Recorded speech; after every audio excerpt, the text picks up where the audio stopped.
फरक एवढाच आहे की कोणी आयुष्याची पूर्ण दिवस जीवन जगतो तर कोणी अल्पावधीत मागतो. तुमच्या प्रभाकरच्या बाबतीत नेमकं असं घडलं त्याला आपण तरी काय करणार नाही. हो बरोबर आहे डॉक्टर साहेब, तुम्ही बसा ना, मी तुमच्याकडे चहा आणते. नाही असू दे. नाही म्हणू नका, निदान आम्हा गरिबांचा घरचा चहा तरी घेऊन जा. हो असू द्या. हो कशाला उगाच त्रास करून घेताय स्वतःला. तुमचे उपकार झालेत बरं माझ्यावर. तुम्ही जर तुमचं हे घर आम्हा दोघाही लेकरांना राहायला दिलं नसतं ना तर आम्हाला आमचं बिराड अगदी रस्त्यावरच मांडावं लागलं असतं.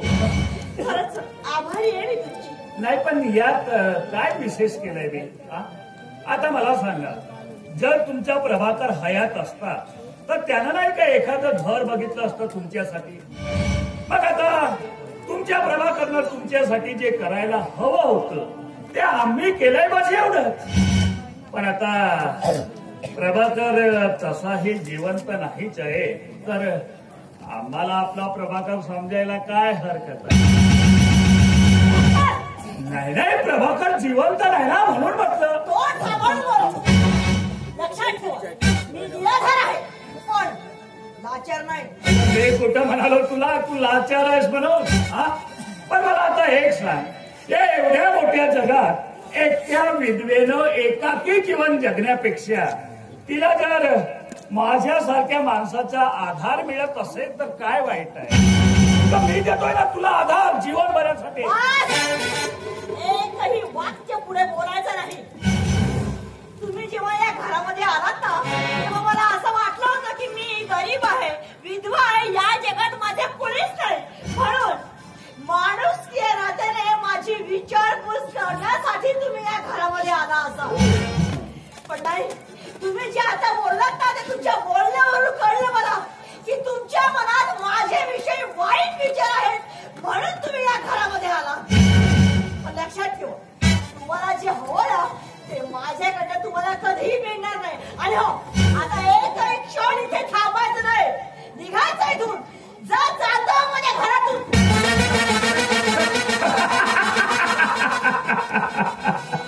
तुझं घर विसरलीस प्रतिभा. ज्या तू या घरात राहतेस, ज्या या घरात तू तुझं बस्तान मांडलायस ना ते हे घर तुझं नाहीये, ते घर आहे या डॉक्टर रंजनचं. आणि कधी काढी तू या डॉक्टरच्या हृदयाची राणी बनावीस म्हणून तर मी तुला हा आसरा दिलेला. तू माझ्यावर उपकार केले, तुझं हे घर मला राहायला दिलं आणि तुला आता असं वाटतं की त्या उपकाराची परतफेड मी अशा प्रकारे करावी. माझ्या जीवात जीव असेपर्यंत ते कधीही शक्य होणार नाही. वा रे वा, तू स्वतःला डॉक्टर म्हणतोस. अरे आज माझी मनात लाज वाटे तुला डॉक्टर म्हणताना. आठवतो दिवस ज्या दिवशी तू माझ्या पतीचं ऑपरेशन केलं होतं ना त्या दिवशी तुझ्या पायावर डोकं ठेवून मी तुला परमेश्वराची उपमा दिली होती. पण मला कुठे माहिती होतं ज्या डॉक्टरच्या पायावर डोकं ठेवून मी त्याला परमेश्वराची उपमा देतेय तोच डॉक्टर एक दिवस माझ्या इज्जतीवर घाला घालेल म्हणून. अरे मीच कशाला, या जगातील प्रत्येक व्यक्ती डॉक्टरला देव म्हणून त्याची पूजा करतो. आपली आई, आपली पत्नी, आपली मुलगी, आपली बहीण त्याच्याकडे पाठवतो इलाज करण्यासाठी.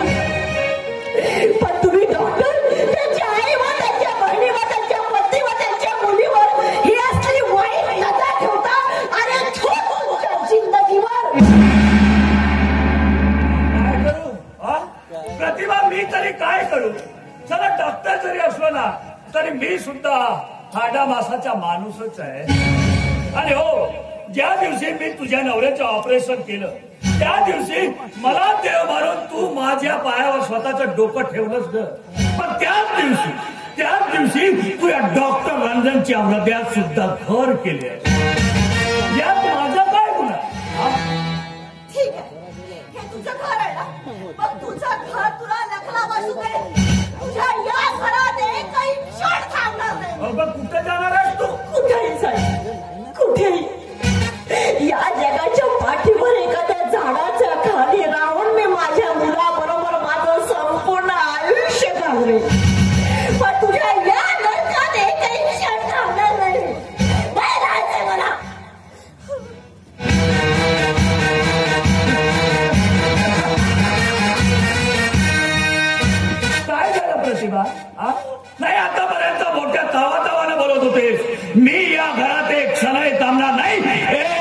एक सेकंदही इथं राहणार नाही. त्या जगाच्या या घराच्या बाहेर कुठेही जाईल, जगाच्या पाठीवर कुठेही राहील असं बोललीस. तुला डॉक्टर काय मूर्ख वाटला? तर मी या घरात येता क्षणी या घराच्या बाहेरील दरवाजाला आतून कुलूप ठोकलेला आणि त्या कुलपाचे किल्ले माझ्याकडे आहे प्रतिभा. आता तुझ्या मनात जरी असेल ना तर या डॉक्टरच्या परवानगीशिवाय तुला या घराच्या बाहेर पायही टाकता येणार नाही. अरे तुला माहित नाही, पण ज्या दिवशी तू माझ्या घरात पहिल्यांदा राहायला आलेस, ज्या दिवशी तुझं पहिलं पाऊल माझ्या घरात पडलं, त्या दिवशी तू या डॉक्टर रंजनच्या चक्रव्यूहात फसले गेले. आणि आता तू या चक्रव्यूहातून किती सुटण्याचा प्रयत्न केलीस ना तरी तुझी सुटका मात्र होणार काय होणार नाही. काय जायचं आहे तुला? किल्ले हवे घे प्रतिभा, घे आणि तुला जिथं कुठं जायचंय तिथं.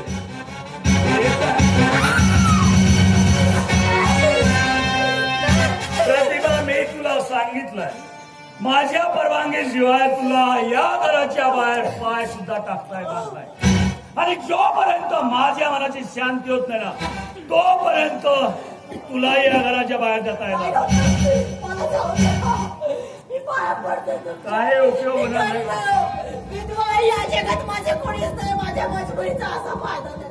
तू गरीब आहेस, विधवा आहेस, लाचार आहेस, पण तू स्मार्ट आहेस आणि तसं आहे तू या डॉक्टरच्या हृदयात जागा केली आहे.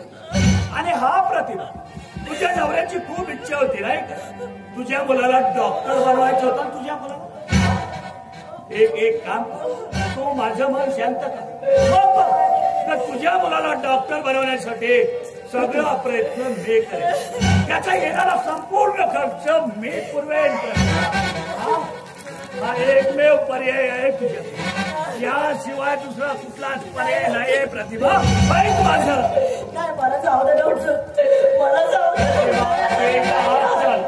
आणि मग तुला जिथं कुठं जायचंय तिथं मी माझ्या स्वतःच्या गाडीने सोडून दे. चल प्रतिभा. प्रतिभा काही उपयोग होणार नाही तुझ्या.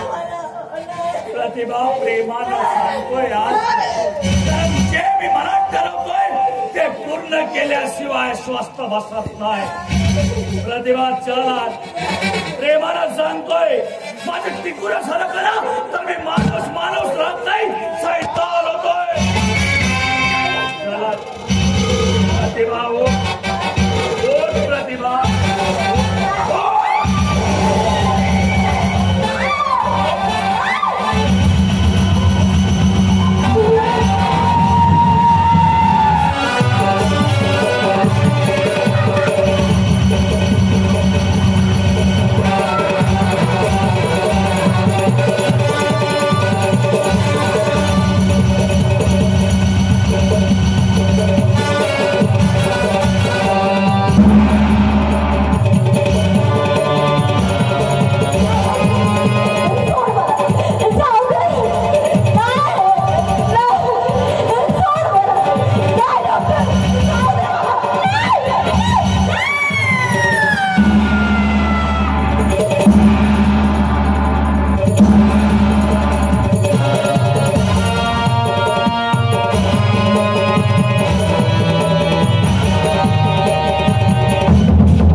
प्रेमानं मागून घेतो, अतिशय प्रेमानं. हा मला किती प्रेम करून ती